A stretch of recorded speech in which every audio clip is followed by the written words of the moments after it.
یہ خوفناک کہانی ہمیں سمن نے بھیجی ہے، تو آئیے انہی کی زبانی اس خوفناک واقعے کو شروع کرتے ہیں۔ میرا نام سمن ہے۔ میں نے کبھی یہ تصور بھی نہیں کیا تھا کہ اپنی زندگی کی کہانی یوں بیٹھ کر لکھوں گی، لیکن شاید وقت نے مجھے مجبور کر دیا۔ میں ایک عام سی گھریلو عورت ہوں۔ میری زندگی بھی وہی تھی جو ایک عام عورت کی ہوتی ہے، لیکن جو بات میں آج لکھنے جا رہی ہوں وہ معمول سے بہت دور ہے۔ وہ میری زندگی کا ایسا حصہ ہے کہ آج بھی اسے یاد کر کے جسم میں ایک سرد لہر دوڑ جاتی ہے۔ میری شادی کو 15 سال ہو چکے تھے۔ میرا شوہر جاوید ایگریکلچر ڈپارٹمنٹ میں ملازم تھا۔ اللہ نے ہمیں 2 بیٹے اور 1 بیٹی دی تھی۔ بڑا بیٹا شکیل 10ویں جماعت میں تھا، تھوڑا غصے والا مگر دل کا صاف۔ دوسرا بیٹا علی 8ویں جماعت میں تھا، شرارتی اور ہر وقت کھیل کود میں رہنے والا۔ سب سے چھوٹی مریم 6ٹھی جماعت میں تھی، معصوم اور گڑیاؤں کی دنیا میں گم رہنے والی۔ یہ تینوں بچے میرے دل کی ٹھنڈک تھے۔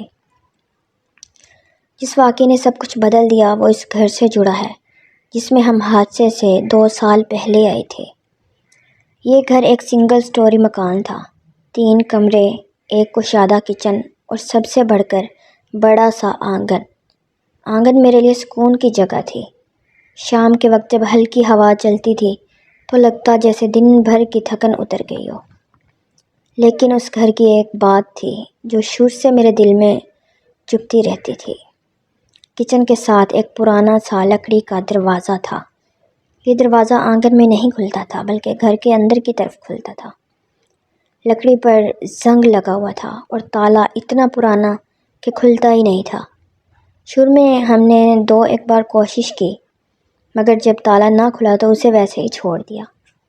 میں کئی بار سوچتی کہ اس کے پیچھے کیا ہوگا مگر پھر کسی نہ کسی کام میں لگ جاتی۔ مگر جیسے ہی سب چلے جاتے اچانک گھر میں ایسی خاموشی چھا جاتی کہ کبھی دل کو سکون دیتی اور کبھی عجیب سی بے چینی، خاص طور پر اس پرانے دروازے کے پاس سے گزرتے ہوئے۔ وہ دروازہ اپنی خاموشی کے ساتھ جیسے مجھے گھورتا رہتا۔ کبھی کبھی ایسا لگتا جیسے اندر سے کوئی ہلکی سی آواز آئی ہو۔ میں فوراً نظر ہٹا لیتی، خود کو سمجھاتی کہ یہ وہم ہے۔ جاوید نے کبھی اس دروازے کی طرف توجہ نہیں دی تھی۔ میں جب بھی رات کو دیر تک کچن میں کھڑی رہتی، خاص طور پر برتن دھوتے ہوئے، عجیب سا احساس مجھے گھیر لیتا۔ لگتا جیسے کوئی اس بند دروازے کے دوسری طرف کھڑا ہے اور مجھے دیکھ رہا ہے۔ میں کئی بار پلٹ کر دیکھتی، حالانکہ عقل کہتی کہ وہاں کچھ نہیں ہوگا، مگر دل ماننے کو تیار ہی نہیں تھا۔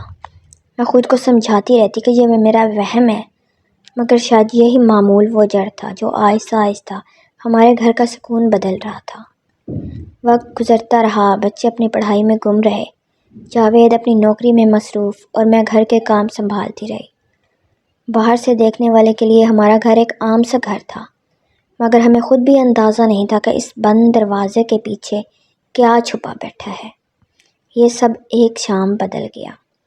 اس دن جاوید نے اخبار ایک طرف رکھتے ہوئے کہا، سمن، یہ دروازہ اب کھولنا پڑے گا۔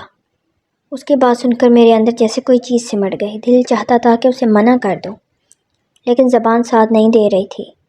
میں نے صرف اتنا کہا، ابھی کیا ضرورت ہے، رہنے دو اسے۔ جاوید ہنس پڑا۔ سمن، یہ تم عورتوں کا ڈر ہے۔ پورا حصہ خالی پڑا ہے، دھوپ بھی پڑتی ہے، کپڑے بھی سکھا سکتے ہیں، پرانا سامان وغیرہ بھی رکھ سکتے ہیں، یوں جگہ یہ ضائع ہو رہی ہے۔ اسی وقت شکیل بھی پاس آ گیا۔ اس کی آنکھوں میں تجسس تھا۔ ابو، میں آپ کے ساتھ ہوں، ابھی کھولتے ہیں۔ جاوید نے الماری سے ایک پرانا سا وزنی لوہے کا ہتھوڑا نکالا اور دونوں دروازے کے پاس جا کھڑے ہوئے۔ میں کچن میں کھڑی تھی اور میرا دل دھڑک رہا تھا۔ شکیل نے زور لگا کر تالے کو حرکت دینے کی کوشش کی۔ زنگ آلود لوہے کی وہ چرچراہٹ کمرے میں گونجی۔ آواز اتنی کھردری اور عجیب تھی کہ مجھے لگا یہ دروازہ کھولنے کے لیے نہیں بنایا گیا بلکہ ہمیشہ کے لیے بند رکھنے کے لیے بنایا گیا ہے۔ جاوید نے بھی زور لگایا۔ ہتھوڑا کئی بار تالے پر پڑا مگر تالا تھا کہ ٹس سے مس نہ ہوا۔ پسینے کے قطرے جاوید کے پیشانی پر چمکنے لگے۔ جاوید نے آخری بار زور لگایا، پھر گہری سانس لی اور ہتھوڑا زمین پر پھینک دیا۔ چھوڑو آج نہیں کھلے گا، کل دفتر سے آتے ہوئے کسی مستری کو ساتھ لاؤں گا، وہی کھول دے گا اس زنگ آلود تالے کو۔ میں نے اندر ہی اندر سکون کی سانس لی۔ دل تو یہی چاہتا تھا کہ یہ دروازہ کبھی نہ کھلے، لیکن زبان سے صرف اتنا نکلا، جو بہتر لگے وہی کر لو۔ شکیل تھوڑا مایوس تھا، وہ دروازے کو دیکھتا رہا جیسے اس کے پیچھے کوئی راز چھپا ہو۔ جاوید نے اس کے کندھے پر ہاتھ رکھ کر کہا، چلو بیٹا کھانا کھاتے ہیں۔ ہم سب کچن سے باہر آ گئے۔ دروازہ اپنی جگہ بند کھڑا تھا، جیسے خاموشی سے ہماری باتیں سن رہا ہو۔ اس رات مجھے نیند آنے میں بہت دیر لگی۔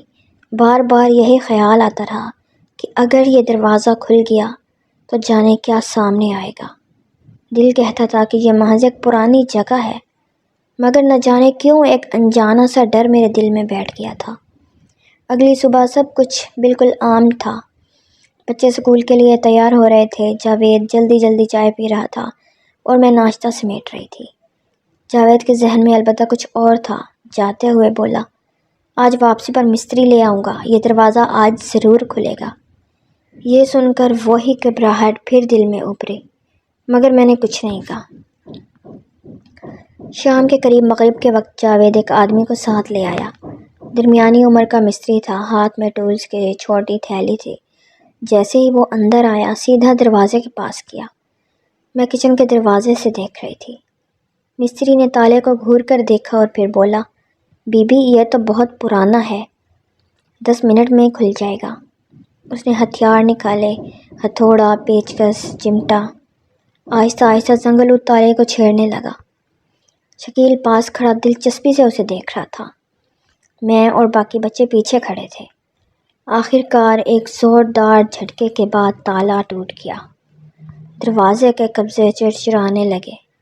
مستری نے گرد جھاڑی اور کہا، بس جی کھل گیا، نیا تالا لگا دیں آپ۔ جاوید نے پیسے دیے اور وہ چلا گیا۔ اب سب کی نظریں دروازے پر تھیں۔ جاوید نے لکڑی کو آہستہ سے دھکیلا۔ دروازہ ایک لمبی بھاری آواز کے ساتھ اندر کھل گیا۔ اندر سے باسی ہوا کا جھونکا آیا۔ بو اتنی تیز تھی کہ ہم سب نے فوراً ناک پر ہاتھ رکھ لیا، اور اندھیرا بھی تھا۔ جاوید نے شکیل سے کہا، بیٹا ایک ٹارچ لے آؤ۔ وہ بھاگ کر ٹارچ لے آیا۔ جیسے ہی روشنی اندر گئی، جگہ صاف دکھائی دینے لگی۔ ایک بڑی خالی جگہ، چاروں طرف مٹی، گرد، پرانی لکڑیاں، بوسیدہ کپڑے، ٹوٹی ہوئی کرسیاں۔ بدبو بہت شدید تھی۔ جاوید بولا، سب پیچھے ہو جاؤ، میں اور شکیل اندر جا کر دیکھتے ہیں۔ میں بھی ہمت کر کے اندر گئی۔ ہم نے صفائی شروع کی۔ مٹی کے بادل اڑتے رہے۔ بچے کھانسنے لگے تو میں نے انہیں اندر بھیج دیا۔ 1 گھنٹے میں ہم نے جگہ قابل استعمال بنا دی۔ اگلے دن میں نے فرش دھویا، بدبو کچھ کم ہوئی، ہوا صاف ہونے لگی۔ پہلی بار لگا شاید واقعی یہ جگہ کام آ سکتی ہے۔ ہم نے پرانا سامان وہاں رکھ دیا، ایک چارپائی بھی لگائی، کپڑے سکھانے کے لیے رسی بھی باندھ دی۔ شام کو جب جاوید آیا اور اس نے سب دیکھا تو خوش ہو کر بولا، سمن جگہ تو بہت کام کی ہے، اتنے دن بلا وجہ ہی بند رہی، اب دیکھو کتنا آرام ہو گیا ہے۔ اس دن کے بعد وہ جگہ ہمارے معمول کا حصہ بن گئی۔ کبھی میں کپڑے سکھاتی، کبھی بچے کھیلنے جاتے اور کبھی جاوید وہاں جا کر بیٹھ جاتا۔ شروع میں سب ٹھیک لگا، لیکن چند دن بعد مجھے وہاں ایک ایسی ٹھنڈک محسوس ہونے لگی جو گھر کے کسی اور حصے میں نہیں تھی۔ گرمیوں میں بھی لگتا جیسے کسی اور سمت سے برفیلی ہوا آ رہی ہو۔ کبھی کبھی یوں لگتا جیسے کوئی چپ چاپ مجھے دیکھ رہا ہے۔ آہستہ آہستہ ایک عجیب سی تبدیلی شروع ہوئی۔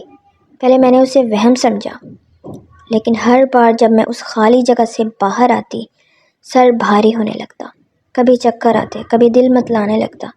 میں نے سوچا شاید صفائی کے باوجود پرانی بدبو یا گرد باقی رہ گئی ہو۔ ایک دن ایسا ہوا، میں اس کمرے میں کپڑے لٹکا رہی تھی۔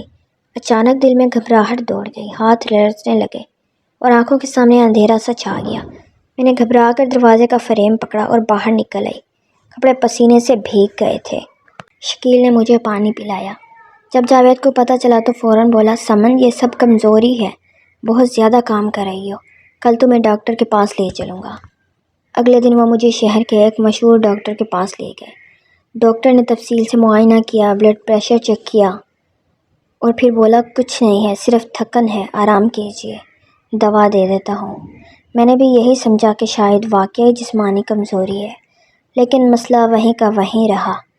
جب بھی میں اس کمرے میں زیادہ دیر رکتی، چکر آ جاتے، ہاتھ ٹھنڈے پڑ جاتے، دل میں ایک عجیب سا خوف سرایت کر جاتا، اور جیسے ہی باہر آتی طبیعت کچھ بہتر ہو جاتی۔ ایک دن جاوید نے ہنستے ہوئے کہا، سمن تمہیں وہ خالی جگہ پسند نہیں آئی نا، اس لیے بہانے بنا رہی ہو۔ لیکن میں جانتی تھی یہ بہانہ نہیں تھا، میرے ساتھ واقعی کچھ ہو رہا تھا۔ رفتہ رفتہ کیفیت بڑھتی گئی، کبھی کھانا پکاتے پکاتے متلی ہونے لگتی، کبھی رات کو اچانک آنکھ کھلتی اور دل بہت زور سے دھڑکتا۔ پھر ایک رات وہ سب بدل گئی۔ بچے سو چکے تھے، جاوید اخبار دیکھ رہا تھا اور میں کچن میں برتن سمیٹ رہی تھی۔ گرمیوں کی راتیں تھی، کام اکثر دیر تک چلتا ہے۔ برتن دھوتے ہوئے یاد آیا کہ سبزی رکھنے کی ایک چھوٹی ٹوکری پیچھے والی خالی حصے میں رکھی ہے۔ سوچا ابھی ہی نکال لوں، صبح کی دوڑ دھوپ بچ جائے گی۔ رات کا وقت تھا، عجیب سا سناٹا پھیلا ہوا تھا، مگر میں نے خود کو سمجھایا یہ میرا اپنا گھر ہے، ڈرنے کی کیا بات۔ میں نے چھوٹی ٹارچ پکڑی اور آہستہ آہستہ پچھلے حصے کی طرف بڑھنے لگی۔ وہاں ہمیشہ ایک غیر معمولی خاموشی ہوتی تھی، جیسے ہوا بھی رک رک کے چلتی ہو۔ جیسے ہی قدم اندر رکھا ایسا لگا جیسے ہوا اچانک تھم گئی ہو۔ میں نے ٹارچ گھمائی، ٹوکری کونے میں ہی پڑی تھی، مگر میری نظریں وہاں رکی نہیں۔ میری نظر اس جگہ قید ہو گئی جہاں ہلکی روشنی میں ایک عورت کھڑی تھی، سفید کپڑوں میں لپٹی، بال بکھرے ہوئے، چہرہ جھکا ہوا اور ہر طرح کی آواز سے، حرکت سے خالی۔ بس ایسے ہی کھڑی تھی۔ میرے ہاتھ کانپنے لگے، ٹارچ پکڑنے کی سکت نہ رہی، دل زور سے دھڑکنے لگا اور سانس رکنے لگی، جسم جیسے بے جان ہو گیا۔ میری انگلیوں سے ٹارچ چھوڑ کر زمین پر گری، شیشے کی ہلکی سی آواز پورے اندھیرے میں گونج گئی۔ اسی لمحے پیچھے سے جاوید کی آواز آئی، سمن۔ وہ نہ جانے کیسے فوراً پہنچ گیا، شاید میرے قدموں کی چاپ سن لی تھی یا دل میں کوئی خدشہ تھا۔ اس نے مجھے بازوؤں سے تھام کر اٹھایا، کیا ہوا، تم یہاں کیوں گری ہوئی تھی؟ میں کانپتی ہوئی آواز میں بس اتنا کہہ سکی، جاوید وہاں دیکھو، وہ عورت سامنے کھڑی ہے۔ جاوید نے فوراً نظریں گھمائی اس طرف جہاں میں نے اشارہ کر رہی تھی، لیکن اس کا چہرہ بالکل خالی تھا اور پوچھ رہا تھا، کون عورت؟ سمن یہاں تو کوئی نہیں ہے۔ لیکن مجھے تو صاف دکھائی دے رہی تھی، وہی سفید کپڑوں والی عورت، ٹھیک سامنے، بالکل وہی۔ میں نے کمزور آواز میں کہا، تمہیں نظر نہیں آ رہی؟ جاوید نے میرے ہاتھ مضبوطی سے تھام لیے۔ سمن کچھ نہیں ہے، تمہارا وہم ہے۔ میں کچھ کہنا چاہتی تھی مگر زبان جیسے پتھر ہو گئی تھی، دل کی دھڑکن بے قابو، سانس بے ترتیب۔ آخر کار جاوید مجھے تقریباً گھسیٹتے ہوئے اندر لے آیا۔ اس رات میں بخار میں جلتی رہی، بار بار ہڑبڑا کر اٹھ جاتی کہ شاید وہ عورت دوبارہ سامنے آ جائے۔ جاوید پانی پلاتا رہا، تسلی دیتا رہا، مگر اس کی آنکھوں میں بھی ایک عجیب سا خوف تھا جسے وہ چھپا نہیں پا رہا تھا۔ اگلی صبح فیصلہ ہو گیا، جاوید نے مزدور بلائے اور اس خالی جگہ کو ہمیشہ کے لیے بند کروا دیا۔ اینٹیں لگیں، سیمنٹ بھرا گیا، راستہ مکمل طور پر ختم کر دیا گیا۔ گھر میں اب کوئی اس بارے میں بات بھی نہیں کرتا تھا، مگر میرے دل میں وہ منظر آج بھی زندہ ہے۔ میں جتنا بھی بھولنے کی کوشش کرتی ہوں، وہ سفید کپڑوں والی عورت میرے سامنے، میری آنکھوں کے سامنے آ کھڑی ہوتی ہے۔ اگر سٹوری پسند آئے تو ویڈیو کو لائک اور چینل کو سبسکرائب کرنا مت بھولیں۔ اگر آپ بھی اپنی سچی خوفناک کہانی ہمیں بھیجنا چاہتے ہیں تو ہمارا واٹس ایپ نمبر موجود ہے، وہاں ہمیں میسج کر سکتے ہیں۔